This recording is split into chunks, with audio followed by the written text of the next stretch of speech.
আরজিকর কাণ্ড দিয়ে মাঝরাত পর্যন্ত অবস্থান বিক্ষোভ ধর্ণা মিছিল হলো জলপাইগুড়ির কদমতলা মোড়ে। বৃহস্পতিবার 5 সেপ্টেম্বরকে সামনে রেখে জলপাইগুড়ির শিক্ষক ও শিক্ষাকর্মী ঐক্যমঞ্চের ডাকে অবস্থান বিক্ষোভ হলো।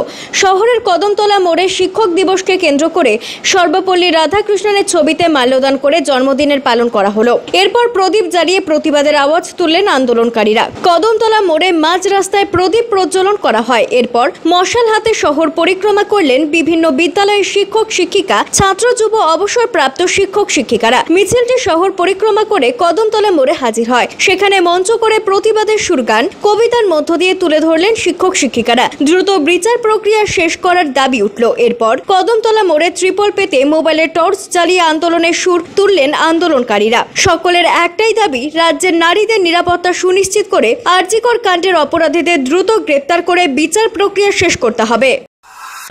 আজকে মূলত পবিত্র শিক্ষক দিবস এবং এই পবিত্র শিক্ষক দিবসে আমরা পশ্চিমবঙ্গের আরজিকর যে ঘটনা, জঘন্য ঘটনা ঘটেছে, সেই জঘন্য ঘটনাকে আমরা নিন্দা করছি এবং ভবিষ্যতে যাতে আর এইরকম কোনো ঘটনা না ঘটে তার জন্য আমরা আজকে সংকল্প নিচ্ছি, প্রতিজ্ঞা করছি যাতে আর কোনো মা বাবা এইভাবে সন্তান হারা না হয়।